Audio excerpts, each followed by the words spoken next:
नमस्कार। बहुत बहुत स्वागत है आप सबका अपने इस सेशन में। I welcome you all to this session.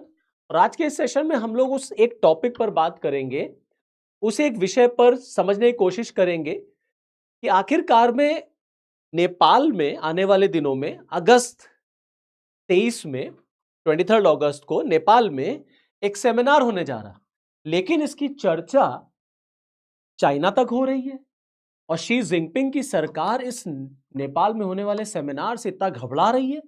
आखिरकार में इसमें ऐसा क्या है? ये जो सेमिनार होने जा रहा है नेपाल में, आखिरकार में इसमें ऐसा क्या है जिसकी चर्चा जो है वो नेपाल से ज्यादा चीन में हो रही है? और भारत इस सेमिनार को कैसे देखता है? क्योंकि हम सबको पता है कि इस पूरे एशियन कॉन्टिनेंट में चीन और इंडिया जो हैं वो किस तरीके से एक दूसरे को काउंटर करते हैं।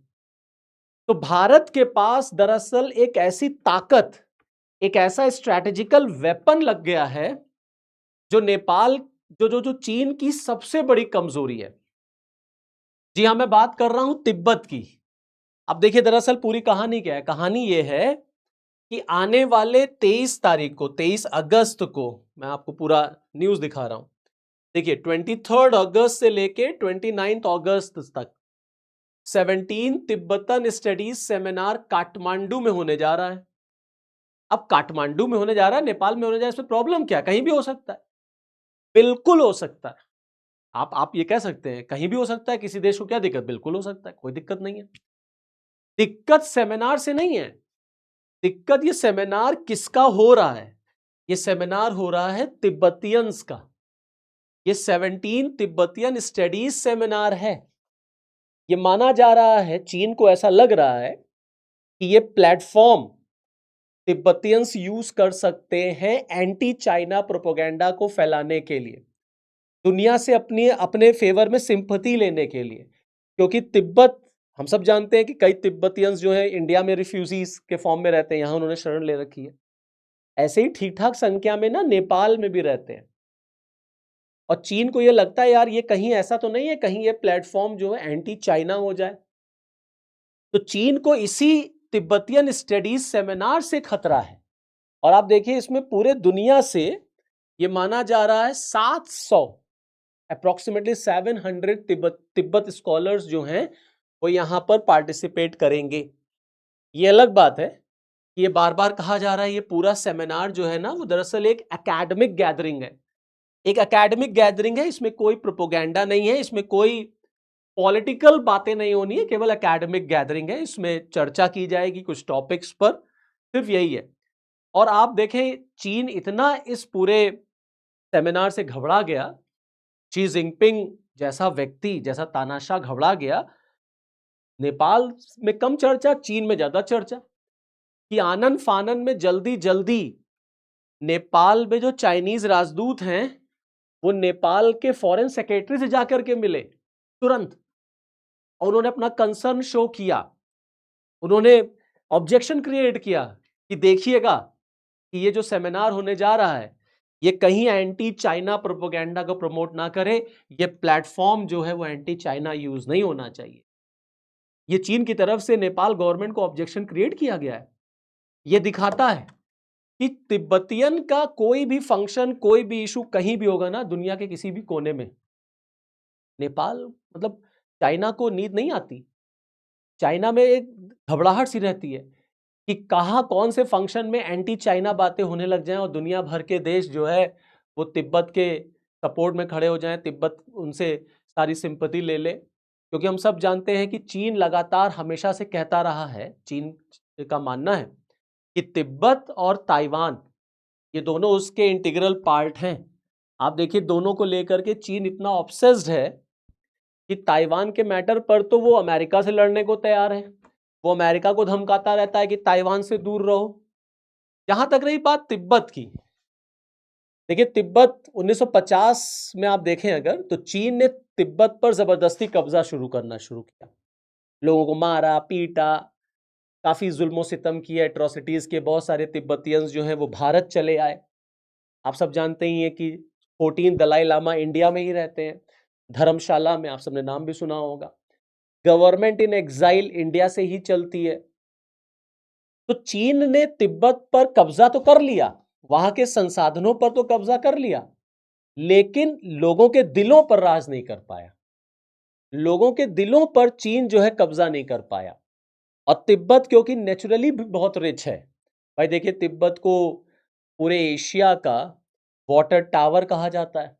आप समझिए कि जितनी भी प्रोमिनेंट नदियां हैं वो आप सब जान ही रहे हैं कि तिब्बत से ही निकलती हैं।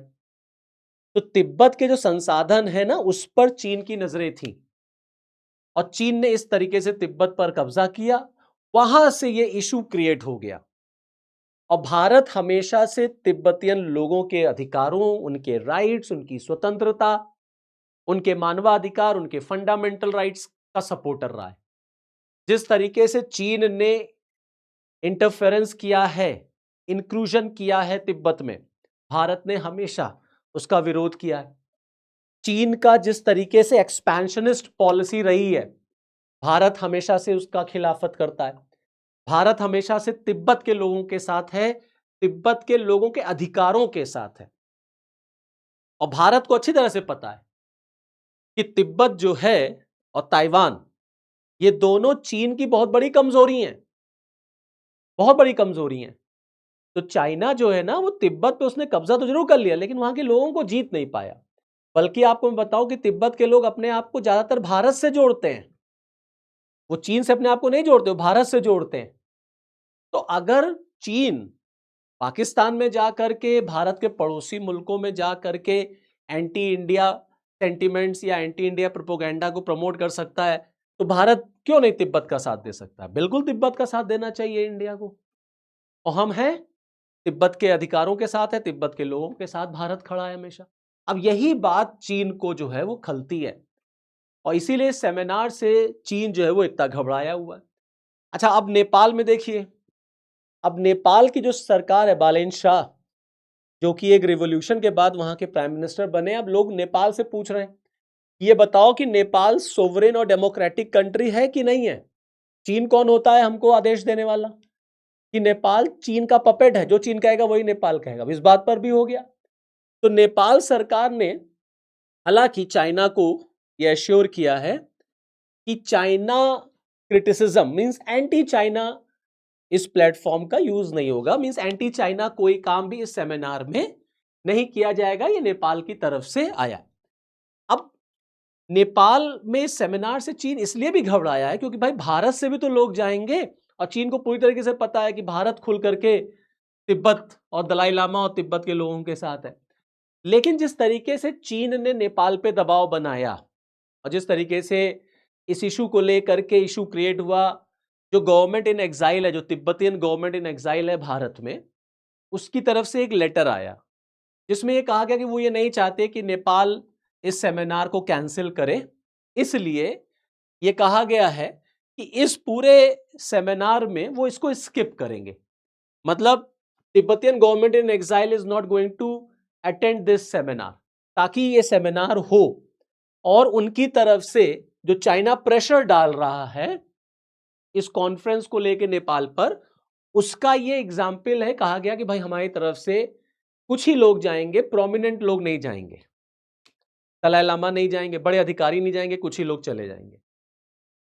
तो मैं जो आपको बात बता रहा था तिब्बत की, इंडिया और चीन के बीच में, ये एक बफर स्टेट है इंडिया और चाइना के बीच में तिब्बत। आप देखिए, चाइना ने अपने ऑफिशियल डॉक्यूमेंट्स में से तिब्बत का नाम भी चेंज करके शीजांग रख दिया। ये इसलिए ताकि लोग उसको चाइनीज नाम से माने।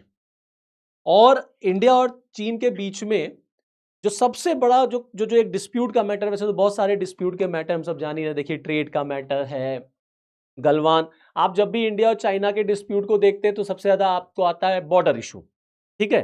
जैसे गलवान इशू हो गया, डोकलाम इशू हुआ था, ठीक है? ये सारे इश्यूज तो चलते हैं भैया, लेकिन ये भी इशू बहुत प्रोमिनेंट है, दलाई लामा वाला। दरअसल दलाई लामा रहते हैं भारत में और भारत सरकार खुल के दलाई लामा का सपोर्ट करती है। अब चाइना को यह लगता है कि दलाई लामा का जो सक्सेसर है वो चीन से होना चाहिए, वो चीन से होना चाहिए। और दलाई लामा बार बार ये कह चुके हैं कि उनका सक्सेसर चीन का नहीं होगा। तो चीन को लगता है कहीं ऐसा तो नहीं अरुणाचल प्रदेश का हो जाए या भारत से हो जाए तो चीन का जो दबदबा है तिब्बत पर वो नहीं रहेगा ना, तो शी जिनपिंग कैसे दुनिया को मुंह दिखाएंगे? चाइना का डोमिनेंस तिब्बत से खत्म हो जाएगा ना। दलाई लामा एक धर्म गुरु हैं भाई, लोग उनकी बात मानते हैं, तिब्बतियन बुद्धिस्ट उनमें आस्था रखते हैं, तो कोई छोटा मोटा पद तो है नहीं। तो आप देखें, अक्सर आप इस तरीके के बयान सुनते होंगे, China has no right over reincarnation of Dalai Lama. ये जो गवर्नमेंट इन एग्जाइल है भारत में, उनके स्पोक पर्सन का ये न्यूज, जो ये स्टेटमेंट जिसकी फोटो मैं आपको दिखा रहा हूं, मींस जो तिब्बतियन गवर्नमेंट इन एग्जाइल है उसका भी मानना है कि चीन को कोई भी अधिकार नहीं है दलाई लामा के रीइंकारनेशन में इंटरफेयर करने का। ये पूरा का पूरा मैटर तिब्बतियंस का है, दलाई लामा का है, तिब्बत इसको देखेगा। अब भारत क्योंकि खुल करके तिब्बत का दलाई लामा का साथ देता, अक्सर आप फोटो वगैरह देखते ही होंगे, दलाई लामा की बर्थडे हो गई तो हमारे रिप्रेजेंटेटिव जाते हैं, अलग मतलब पॉलिटिकल जो लीडर्स हैं वो दलाई लामा से मिलते रहते हैं। ये चीन को बिल्कुल भी नहीं पसंद आता, तो चीन बार बार भारत से कहता है just stay away, stay out of Dalai Lama's issue. Dalai Lama के जो रीइंकारनेशन का मैटर, उससे भारत बाहर रहे, क्योंकि ये चीन का इंटरनल मैटर है। तो कश्मीर भी तो इंडिया का इंटरनल मैटर है जिसमें चीन इंटरफेयर करता है। अब चीन अगर उसमें इंटरफेयर कर रहा है, पाकिस्तान का साथ देता है, तो भारत नहीं दे सकता, भारत को भी खुल करके साथ देना चाहिए। देखिए, सबसे लेटेस्ट एग्जांपल आपको बताता हूं, अभी दलाई लामा को ग्रैमी अवार्ड मिला, ग्रैमी अवार्ड मिला, चीन इससे भी तिलबिला गया, चाइना को ये भी नहीं पसंद आया कि कैसे ग्रैमी अवार्ड मिल गया। मींस अगर दलाई लामा को कोई भी अवार्ड मिलेगा, चीन को पसंद नहीं आता। चीन को लगता है दुनिया दलाई लामा को रिकॉग्नाइज करती है, और दलाई लामा का कोई भी फॉरेन ट्रिप होता है ना, चीन कभी उसको वेलकम नहीं करता। यहां तक कि चीन ने अमेरिका को भी थ्रेट किया था कि अगर आपने दलाई लामा को अपने देश में बुलाया तो हमारे और आपके रिलेशंस जो है वो खराब हो जाएंगे। आप देखिए, China opposes any country allowing Dalai Lama to visit foreign ministry. मींस चीन किस तरीके से दलाई लामा के मैटर को देखता है, ये आप समझ सकते हैं। ऐसे ही आ जाइए ताइवान का मैटर, एक वर्ड आपने सुना होगा, वन चाइना पॉलिसी, ठीक है? तो जब वन चाइना पॉलिसी की बात आती तो चाइना कहता है तिब्बत और ताइवान हमारा है, there is no Taiwan, only one China, ऐसे आप देख सकते हैं। लेकिन इसके उल्टे ताइवान में चलिए, ताइवान अपने आप को एक सोवरेन कंट्री मानता है, कहता है वी आर नॉट चाइना।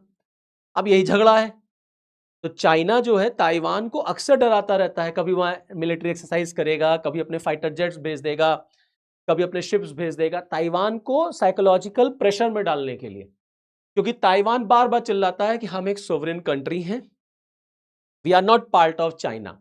और चाइना मानता है कि ताइवान और तिब्बत दोनों ही जो है वो चाइना का पार्ट है। अमेरिका जो है वो ताइवान के साथ रिलेशन रखता है, रिलेशन तो भारत का भी है, रिलेशन तो भारत का भी है और अमेरिका भी है। तो इसलिए चीन को ये लगता है कि जो फॉरेन कंट्रीज है ना, वो ताइवान में इंटरफेयर करके चीन को चैलेंज करते हैं। ये चीन की सबसे बड़ी कमजोरी है जो भारत के हाथ लग गई है, तिब्बत वाला उसमें खास तौर से। तो जो तिब्बत में सेमिनार होने जा रहा है उसकी गूंज चीन तक है। अब आने वाले दिनों में देखते हैं कि किस तरीके का फिर रिएक्शन आता है और इस सेमिनार से क्या निकल करके आता है। कहा तो जा रहा है कि पूरा एकेडमिक है, बट लेट्स सी कि क्या स्टेटमेंट इसमें आता है, कैसे आता है। और अभी तो 23 अगस्त की बात है, देखते हैं नेपाल क्या इसको कंडक्ट कराता है कि इसको कैंसिल कर देता है। तो चलिए फिर इस वीडियो में इतना ही, फिर नेक्स्ट वीडियो में आपके साथ फिर मिलूंगा, तब तक के लिए जय हिंद।